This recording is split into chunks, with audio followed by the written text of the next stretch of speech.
ಹರೇ ಶ್ರೀನಿವಾಸ. ನಾನು ಮಹಲಾ ಕುಲಕರ್ಣಿ.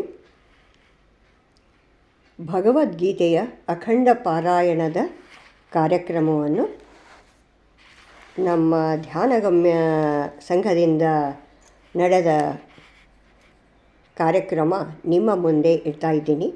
ಈಗ ಪಾಂಡುರಂಗನ ಚಿತ್ರ ಯಾಕೆ ನಿಮಗೆ ತೋರಿಸ್ತಾ ಇದ್ದೀನಿ ಅಂತಂದರೆ, ಪಾಂಡುರಂಗ ಜನಸಾಮಾನ್ಯರೊಡನೆ ಒಡನಾಡಬೇಕು ಅಂತ ಭಕ್ತರಿಗಾಗಿ ಭೂಲೋಕಕ್ಕೆ ಬಂದ ಅವತಾರ ಇದು. ಅದಕ್ಕಂತ ನಮ್ಮ ಜೊತೆಗೆ ಭಗವಂತನಿದ್ದಾನೆ ಅನ್ನೋ ವಿಶ್ವಾಸದಿಂದ ನಾವು ಎಲ್ಲ ಕಾರ್ಯಕ್ರಮಗಳನ್ನು ಮಾಡೋಣ ಅಂತ ಈಗ ನಮ್ಮ ಕಾರ್ಯಕ್ರಮ ನೋಡೋಣ. ಈ ಸಂಘದ ಮೂಲ ಸಂಸ್ಥಾಪಕರು ಡಾಕ್ಟರ್ ಪುಷ್ಪ HK. ಈ ಸಂಘದಲ್ಲಿ ಸುಮಾರು 100 ಸದಸ್ಯರಿಗಿಂತ ಜಾಸ್ತಿನೇ ಇದ್ದಾರೆ. ಈ ಸಂಘಕ್ಕೆ ಸೇರಿಕೊಂಡ ಮೇಲೆ ಬಿಟ್ಟು ಹೋಗೋ ಮಾತೇ ಇಲ್ಲ. ಏಕೆಂದರೆ ಇಲ್ಲಿ ಅಂಥ ಯಾವ ವಿಷಯಗಳು, ತಂದೆ ತಕರಾರುಗಳು ಏನೂ ಬರುವುದಿಲ್ಲ. ಎಲ್ಲರೂ ನಗನಗತಾ ಒಬ್ಬರಿಗೊಬ್ಬರು ಒಂದೇ ಮನೆಯವರಂತೆ ನಾವು ನಡೆದುಕೊಳ್ತೇವೆ. ಇಲ್ಲಿ ಮುಕ್ತವಾಗಿ ನಮಗೆ ಬೇಕಾದ ಜ್ಞಾನ ಸಂಪಾದಿಸಬಹುದು, ಮತ್ತೆ ನಮಗೆ ಬಂದದ್ದನ್ನು ಬೇರೆಯವರಿಗೆ ಕಲಿಸಬಹುದು. ಎಲ್ಲ ವಿಚಾರಗಳನ್ನು, ನಮ್ಮಲ್ಲಿದ್ದ ಕಲೆಗಳನ್ನು ಮುಕ್ತವಾಗಿ ಹಂಚಿಕೊಳ್ಳಬಹುದು. ನಮ್ಮ ಸಂಘದ ಸಂಸ್ಥಾಪಕಿ ಯಾರು? ಪುಷ್ಪ. ಆ ಹೆಸರಿಗೆ ತಕ್ಕಂತೆ ಪುಷ್ಪ ಅಂದರೆ ತನ್ನ ಪರಿಮಳವನ್ನು ಬೀರಿ ಎಲ್ಲರಿಗೂ ಸಂತೋಷವನ್ನು ಕೊಡುವಂಥ ಕೆಲಸನೇ ಮಾಡ್ತಾರೆ ಹೊರತು ಬೇಜಾರು ಮಾಡುವಂಥ ಕೆಲಸ ಇಲ್ಲಿ ಯಾವುದೂ ನಡೆಯುವುದಿಲ್ಲ. ಬೆಳಿಗ್ಗೆ ಎದ್ದ ತಕ್ಷಣ ಅರಳುವ ಪುಷ್ಪದ ಮುಖ ನೋಡ್ತಾ ಇದ್ದರೆ ಅದರ ಸಂತೋಷನೇ ಬೇರೆ ನೋಡಿ. ಆ ದಿವಸ ಸಂತೋಷದಿಂದ ಕಳೆದು ಹೋಗುತ್ತದೆ. ಅದರಂತೆಯೇ ಬೆಳಿಗ್ಗೆ 4 ಗಂಟೆಯಿಂದ ನಮ್ಮ ಸಂಘದಲ್ಲಿ ಜ್ಞಾನವನ್ನು ಹಂಚುವ ಮತ್ತು ಪಡೆದುಕೊಳ್ಳುವ ಕಾರ್ಯಕ್ರಮ ಪ್ರಾರಂಭವಾಗುತ್ತದೆ. ನಿರಂತರವಾಗಿ ಭಗವದ್ಗೀತೆ, ಹರಿಕಥಾಮೃತಸಾರ, ವೇದ ಪುರಾಣ ಮತ್ತು ದುರ್ಗಾ ಸಪ್ತಶತಿ, ನಾರಾಯಣೀಯಂ, ಭಾಗವತ, ಸಂಗೀತ, ಭಜನೆ ಇವೆಲ್ಲ ಸಾಯಂಕಾಲದವರೆಗೂ ಒಂದಲ್ಲ ಒಂದು ಇದ್ದೇ ಇರುತ್ತೆ. ಈಗ ಸದ್ಯ ಒಬ್ಬರ ಪರಿಚಯ ಮಾಡಿಕೊಡ್ತೀನಿ. ಅವರು ನಮ್ಮ ಸಂಘದ ತಾಯಿಗಿಂತ ಹೆಚ್ಚು ಅಂತ ತಿಳ್ಕೊಬೋದು. ಅವರು ಯಾರಂದರೆ ಬೇರೆ ಅಲ್ಲ, ಗಿರಿಜಮ್ಮ ಅಮ್ಮ. ಅಂದರೆ ಅಮ್ಮ ಅಂದರೆ ಅಮ್ಮನೇ ಗೊತ್ತು ನೋಡಿ. ಎಲ್ಲರಿಗೂ ಒಂದು ವಿಶ್ವಾಸ, ನಮಗೇನು ತಿಳಿಯೋದು ಬೇಕಂದರೆ ಅಮ್ಮ ಹೇಳ್ತಾರೆ ಅನ್ನುವ ಒಂದು ಮನಸ್ಸು ನಮ್ಮದು. ಅದು ಏನಂತಂದರೆ ಅವರನ್ನು ಜ್ಞಾನಕೋಶದ ಒಂದು ಭಂಡಾರ ಅಂತ ಹೇಳ್ಬೋದು. ಈ ನಮ್ಮ ಸಂಘದಿಂದ ಶ್ರೀಮದ್ ಭಗವದ್ಗೀತೆಯ ಅಖಂಡ ಪಾರಾಯಣ ಕಾರ್ಯಕ್ರಮ ನಡೆಸಿದ್ವಿ.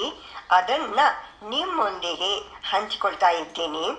ಏನು ಅಂತಂದರೆ, ಇದನ್ನು ಯಾಕೆ ನಾವು ನಿಮ್ಮ ಮುಂದುಗಡೆ ಇಡ್ತಾ ಇದ್ದೀನಿ ಅಂದರೆ, ಪ್ರತಿ ಮನೆಗಳಲ್ಲಿ ಭಗವದ್ಗೀತೆಯ ಪಾರಾಯಣ ನಡೆಯಲಿ ಅನ್ನುವುದೇ ನಮ್ಮ ಉದ್ದೇಶ.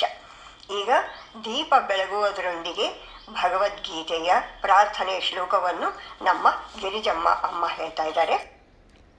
ಅದಕ್ಕಿಂತ ಮೊದಲು ನಾನೊಂದು ವಿಷಯ ಹೇಳ್ತೇನೆ. ಈ ನಮ್ಮ ಗಿರಿಜಮ್ಮ ಅವರಿಗೆ ಈಗ 85 ವರ್ಷ ಸುಮಾರು ಇರ್ಬೋದು. ಅಷ್ಟಾದರೂ ಎಷ್ಟು ಅವರಿಗೆ ಚೈತನ್ಯ ತುಂಬ. ಪ್ರತಿದಿನ ಬಂದಾಗೂ ಒಂದು ಹೊಸ ವಿಷಯವನ್ನು ಇವತ್ತು ನಾನು ನಿಮಗೆ ತಿಳಿಸಿ ಹೇಳ್ತೀನಿ ಅಂಥೇಳಿ ತಾವೇ ಉತ್ಸುಕದಿಂದ ಅರ್ಥೈಸುವ ಗುಣ ಅವರದ್ದು. ಈಗ ಮುಂದಿನ ಕಾರ್ಯಕ್ರಮ ನೋಡೋಣ. ಈಗ ಕಾರ್ಯಕ್ರಮ ಪ್ರಾರಂಭ ಮಾಡೋಣ.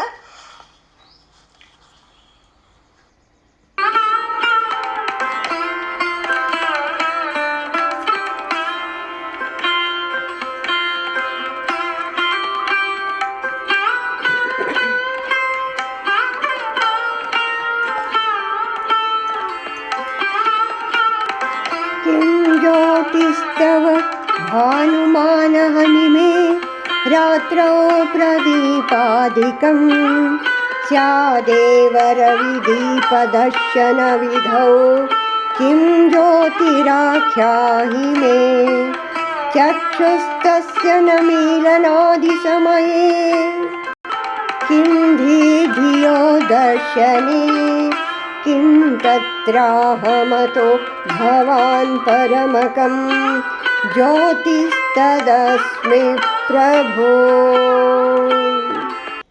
ॐ श्रीपरमात्मने नमः। अथ भगवद्गीता अथ ध्यानम् पार्थाय प्रतिबोधिताम् भगवता नारायणेन स्वयं व्यासेन ग्रथिताम् पुराणमुनिना मध्ये महाभारतम् अद्वैतामृतवर्षिणी भगवतीं अष्टादशाध्यायिनीम् अम्ब त्वामनुसन्दधामि भगवद्गीते भवद्वेषिणी। नमोऽस्तु ते व्यासविशालबुद्धे पुल्लादविन्दायतपत्रनेत्रा येन त्वया भारततैल पूर्णः प्रज्वालितो ज्ञानमयप्रदीपः प्रपन्नपारिजाताय स्तोत्रवेत्रैकपाणये ज्ञानमुद्राय कृष्णाय गीतामृतदुहे नमः। ಪ್ರಾರ್ಥನೆಯ ನಂತರ ಭಗವದ್ಗೀತೆಯ 18 ಅಧ್ಯಾಯಗಳ ಅಖಂಡ ಪಾರಾಯಣ ನಂತರ ಗೀತೆಯ ಮಹಾತ್ಮೆಯೊಂದಿಗೆ ಈ ವಿಡಿಯೋವನ್ನು ಮುಗಿಸುತ್ತೇನೆ. ಗೀತಾರ್ಥಂ ಧ್ಯಾಯತೆ ನಿತ್ಯಂ ಕೃತ್ವಾ ಕರ್ಮಾಣಿ ಭೂರಿಶಃ ಜೀವನ್ಮುಕ್ತಃ ಸ ವಿಜ್ಞೇಯಃ ದೇಹಾಂತೆ ಪರಮಂ ಪದಂ. ಗೀತಾರ್ಥಶ್ರವಣಾಸಕ್ತಃ ಮಹಾಪಾಪಯುತೋಪಿ ವಾ ವೈಕುಂಠಂ ಸಮವಾಪ್ನೋತಿ ವಿಷ್ಣುನಾ ಸಹ ಮೋದತೆ. ಕೊನೆ ಮಾಡ್ತೇನೆ.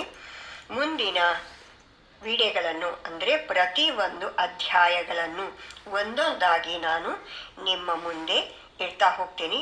ನಮ್ಮ ಈ ಕಾರ್ಯಕ್ರಮಕ್ಕೆ ನಿಮ್ಮೆಲ್ಲರ ಸಹಕಾರ ಇದೆ ಅಂತ ನಾನು ಭಾವಿಸ್ತೇನೆ. ಮತ್ತು ನಿಮ್ಮ ಸಹಕಾರ ಇರಲಿ. ಎಲ್ಲರೂ ಇದನ್ನೇ ನೋಡಿ ಸಬ್ಸ್ಕ್ರೈಬ್ ಮಾಡ್ಕೊಳ್ಳಿ, ಲೈಕ್ ಮಾಡ್ಕೊಳ್ಳಿ. ಮುಂದೆ ಎಲ್ಲ ಅಧ್ಯಾಯಗಳನ್ನು ಬೇರೆ ಬೇರೆಯಾಗಿ ನಮ್ಮ ಯಾವ ಸದಸ್ಯರು ಯಾವ ಶ್ಲೋಕಗಳನ್ನು ಹೇಳಿದ್ದಾರೆ ಅಂತ ಅಬ್ಸರ್ವ್ ಮಾಡಿ ಕಮೆಂಟ್ಸ್ ಮಾಡಿ. ತಪ್ಪಿದರೆ ಒಪ್ಕೊಳ್ತೇವೆ. ಇದನ್ನು ನೀವು ನೋಡಿ ಕಲಿಯೋದಾದರೆ ಕಲಿಯಿರಿ, ಮತ್ತು ನಮ್ಮ ಸಂಘಕ್ಕೆ ಸೇರುವುದಾದರೆ ಸೇರಬಹುದು. ನಿಮಗೆಲ್ಲರಿಗೂ ಸುಸ್ವಾಗತ. ಇಲ್ಲಿ ಬೇಕಾದವರು ಬಂದು ಸೇರಿಕೊಳ್ಬೋದು, ಕಲ್ತು ಹೋಗ್ಬೋದು, ನಿಮಗೆ ಬಂದ ವಿಶೇಷ ಜ್ಞಾನಗಳನ್ನು ಹೇಳಿಕೊಡ್ಬೋದು. ಇದನ್ನು ಹೇಳ್ತಾ ನಾನು ನನ್ನ ವಿಡಿಯೋವನ್ನು ಮುಗಿಸ್ತಾ ಇದ್ದೀನಿ. ಮತ್ತೆ ಜಯ ಭಗವದ್ಗೀತೆ, ಜಯ ಭಗವದ್ಗೀತೆ, ಹರಿಯ ಕಮಲ ವಿಹಾರಿಣಿ ಸುಂದರ ಸುಪುನೀತೆ.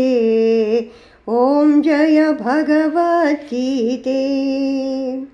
कर्म सुमर्म प्रकाशिनी कामासक्तिहरा तत्त्वज्ञान विकाशिनी विद्या ब्रह्मपरा. ओम जय भगवद्गीते, ओम जय भगवद्गीते.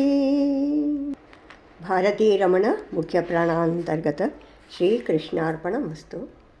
ಮತ್ತು ಮುಂದಿನ ಅಧ್ಯಾಯಗಳೊಂದಿಗೆ ನಿಮ್ಮ ಮುಂದೆ ಬರ್ತೇನೆ. ನಮಸ್ಕಾರ.